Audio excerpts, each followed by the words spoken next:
Your favorite professor here. Oh man. Oh, so much better. Depending on how you define it, I've been here for a very long time. So I started as an undergrad here in 1994, the semester after the earthquake. So I've been here for a long time. At first, I knew nothing but trailers. I didn't have a class in a building, I think, until I was a junior. And I teach mostly upper end like stats courses. The classes I teach are usually the ones that students try to avoid taking. Yeah. But I think that's why I wanted to make sure that the students were engaged with the material, because it is kind of heavy, detail-oriented, sort of scary material. COVID crisis, right? I'm used to teaching in front of a classroom. I like interacting with students. That part's hard. I think a lot of people went to like, okay, how do I change the way I teach them to fit this? And my mentality was, how do I improve the way that we convey the information so that I can continue teaching the way that I want to teach? My concern at the time was, how do I maintain like quality? Like, how do I make sure that students are still getting, because they're paying the same amount of money. It's not like the tuition went down, right? That's why I probably gravitated toward you, because everybody was scrambling, right? Especially in mid-March. They're like, oh, what's going on? What's going on? And timing is like the perfect word. Timing was perfect. You know? Because this was being built and experimented on, and coming from a tech startup background, it's like innovation is needed, while everybody is stuck in the mud, like, oh, what did we do? You got to focus on quality. That was sort of like kismet or something. It was like a happy accident. The timing like couldn't have been more perfect because of the COVID thing. I had a grad student, Essence Wilson, who we were planning on building this to do some research on, does this interaction style, does using a lightboard where the speaker is now part of the signal, part of the presentation, does it actually help people retain information? And we were comparing this to like the Khan Academy style. And by the time we got everything together, it was probably February maybe. And we recorded stuff when she started working on stuff for her thesis. And then the pandemic hit. And then at first it was just a lightboard camera. We weren't really worried about like graphics, trying to put stuff over there. It was just for doing like tutorials. And then someone asked like, hey, is there a way to put graphics? Could we put PowerPoint stuff on top of what you're doing? I'm like, I don't know. Let me see if I can figure that out. So I did some research, and then they're like, well, can we use it live? Mm-hmm. I'm like, all right, let me see if I can figure out a way to make it, so we started using it to do Zoom, live. The pandemic hit and we closed down for a couple of days, and we were supposed to come back after like spring break. And the first lecture I did was, I was at home. I did a typical Zoom, lecture. I was, had slides going. And I could tell everyone just like I hated it. The students hated it. Everyone hated it. So I'm like, all right, let me try something. I'm gonna try something. So I did it in here, and they're like, oh my God, this is so much better. Yeah. Please continue doing this, because the other way is just not as engaging. So ever since then, I've been doing all my lectures in here via Zoom, and also recording them simultaneously, so students can get the either synchronous or asynchronous sort of experience. So again, if it wasn't for the grad student, I just happened to want to study this thing, the timing of it just happened to be perfect. Just saying, look, I don't care about the scale of the factor. I'm just going to standardize it and make it like a z-square scale. So a lot of the stuff that we've done, even like the mics we're installing, we're constantly trying to improve. And the reason why these mics are now in stereo, so when students are listening and we actually move across the boards or working, it's now actually going to change the sound of their headphones. It's just any little cue to sort of help keep them sort of engaged and changes why we set up these like different cameras and stuff, because when you're sitting looking at a static image for a long time, mm-hmm. It gets old, man. Like, so there's the third. So we set up all these these different things just to be able to change the way that we engage with students, because we get bored. Yeah, exactly. Just doing the same. I'm just gonna stand here. You know what I mean? It's not going to work for a very long time.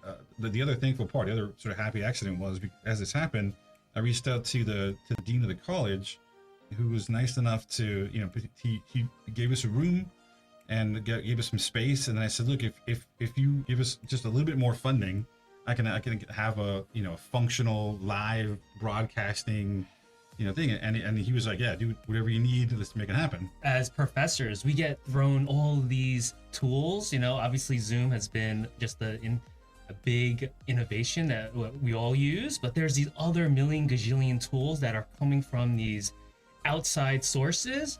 Why not like invest in something that Andy built right internally, right? And so we could take this to the next level, right? As opposed to being dependent on these other external teaching tools. You zig when everybody zags, you know? When everybody's stuck in the mud, we're just innovating and innovating. And that's what this whole lightboard discovery was so exciting, because it was a new experimental way to engage students. Well, Dr. Andy Ainsworth built this. I'm the one who just like tries to play around the toys and has suggestions and everything. So my background in tech was in tech startup, and essentially that's like so this is like the motivation. Sorry, we're becoming professors already. And this is your ability, right? Ability to do something. And this is something that's hard. And this is something that's easy. So, and the motivation, this is high and this is low. So there's this curve right here, right? And when you make things easy to do, and the people are not very motivated, they're able to just do it, you know, especially if it's fun, right? If it's fun, you don't need much motivation to do something. If it's easy to do, right, you're more likely to trigger and get some behavior. So this is the basic premise of how I design all my tech. How do we make things easier to do? How do we make things more engaging, right? Getting at this ability and motivation.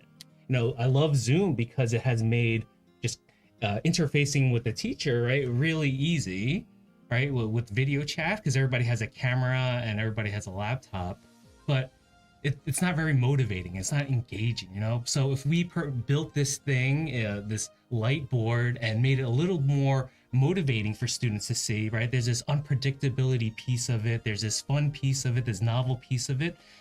That's part of that design, you know? So that's what I try to bring into all my lectures. And I saw this as a great way to maximize this ability and motivation piece, you know? So this is how we design tech, you know? The easier, the more likely it's going to be used, you know?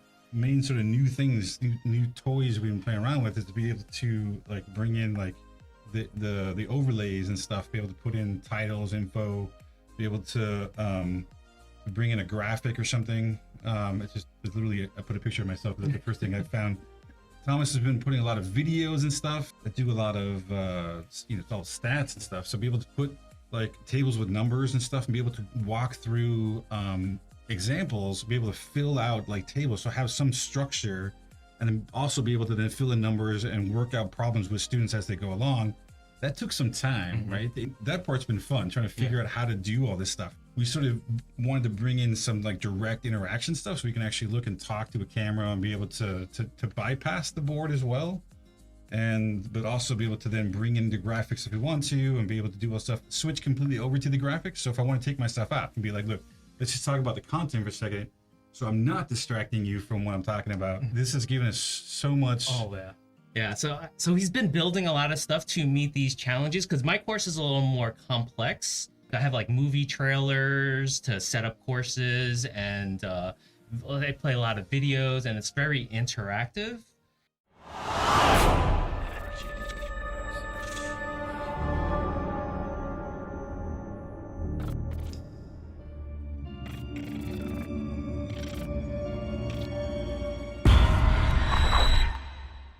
And we're continuously innovating, and I think that's why we work well together, and just trying to bring this to a next level, because, you know, I want CSUN, and we want CSUN to be the #1 teaching psychology teaching university in the world. I mean, we've always been, you know, I had a really strong department, you know, and teaching is our big strength. We've been on these rankings multiple times, you know, so I didn't just want to like get by, you know. I didn't want to just be like, well, how do I do the minimum thing I got to do to make this work? It's just not my style. I'm also not one that's afraid of like technology or afraid of sort of trying new things, and really not afraid to fail at something. Right? We could have done this and it could have failed miserably, but we're like, yeah, let's give it a shot and see if this is going to work. And you can tell we're excited about all of this, because like we want our colleagues, right, to get involved. So I mean, this was designed for, like, backed by the Dean of Social Behavioral Sciences. So this is really open to anybody in social behavioral sciences who wants to use this. All they need to do is contact me. Most people are going to need a little bit of background on what to do and how to work everything. If you're outside of social behavioral sciences, that gets a little trickier. I think in the beginning it's probably not a huge deal because there's not a whole lot of demand yet. The biggest problem with this is everyone's like, oh, this is awesome, but I don't want to go to campus. Because of COVID, it's really, really difficult to get people to want to, to come to campus. And we even have, we have like face shields, and this, again, we've been working here together. We're usually on opposite sides of the glass. This is like the first time we've literally been standing on the same side of the glass ever since the whole thing started. But all they gotta do is be willing to come to campus and use the space. And I've even talked to the dean, like in other colleges and things, it could easily show people how to do this. It wasn't difficult. All they needed, as long as they're willing to commit, some funds and space, the building the light board, all that stuff is actually not very difficult. It's actually a pretty easy setup.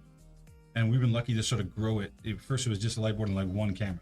And then, we sort of have grown little by little over the course of the 6 months of adding more and more things. We've done all of this for way less than the commercial products. You can go and buy, a light board from a company that'll cost you, I think the starting cost is like 10 grand or something like that. It's insanely high. I think the glass cost was probably the most expensive part of the whole thing. Literally like cheap LEDs off of Amazon, the wood just from Home Depot glass was, I think, $120 for this big pane of glass because it's real thick and it's low iron glass.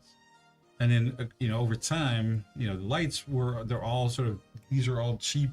Everything's been sort of pieced together. The most expensive parts are things that the dean has helped us with, like the converters and other things that we needed to make it work. But still way cheaper than other like commercial products out there. We've done it so fairly inexpensively. Seeing Dr. Ainsworth and his innovation and his mind, and I've thrown a lot of problems at him. He even actually went to the hospital because of one of those challenges. This is some drama if you want to phrase this. Literally, when people talk about putting their blood, sweat, and tears into a thing, I literally bled for this project. Okay, so that thing you're seeing in there is a drill bit. It's about a, 2-3 inch drill bit that the drill fell on my foot and broke, and the drill went into my foot and it broke. So I taught in here for that week. Like, I literally had a drill bit in my foot for about a week. I was in here sort of limping around, sort of still using the thing, and ever since then I still have like bandage wrap on my foot just from it. But yeah, that was all about trying to put a shelf up so we can try to make everything sort of work a little better and try to make everything sort of work better. Yeah, this is dedication, right? I remember the look. So the other thing is that there's nobody here. Really get into the aging body and mind, and we're going to do more activities today, and we'll get more into the theoretical. 8 seconds is the attention span according to Microsoft. So just because, and it's getting worse with Zoom, right? Because you're not just on Zoom, you're probably on the browser on Amazon.com, right? Probably on your checking phone. your Insta. Yeah. It's like, so this is one way to, I guess, we can't compete obviously with the whole wide web, right? Wow, that sounded really old. But this is one way to provide the unpredictability, the newness, the novelty. That's like one exciting way, that we just rethinking of how we teach. This is definitely a better approach than the typical sort of Zoom meeting. I think this is future-proofing higher education, and Andy hit upon it a little bit about, like, students are still paying the same cost, right? And you're feeling like ripped off. You're like, you don't get to interact with the professor. One way I see higher education changing is that it needs to be better than just showing a PowerPoint and doing voiceover. That's just not acceptable anymore, especially if it's going to an online platform. So people better innovate or they're gonna die, right? This is why we're seeing so many of those. It's gonna be like 20-25% of those small liberal arts colleges are gonna be wiped out, right? Just because they're not innovating fast enough. So I think this is one of the tools that we have in our school and our department, the psychology department. This is like an example of that, pushing it to the next. So hopefully we're building that groundwork, to make it exciting for not only the faculty, for the students as well. You know, that is the key, right? To get people excited, get people wanting to learn, leverage technology, and be able to accommodate all learners. You know, and I think doing it, you know, this is a little entertaining. All these are unpredictable gimmicks, but for the long term, right, we're future proofing, you know, especially our department, by innovating in this teaching way, you know, and hopefully we're building that groundwork.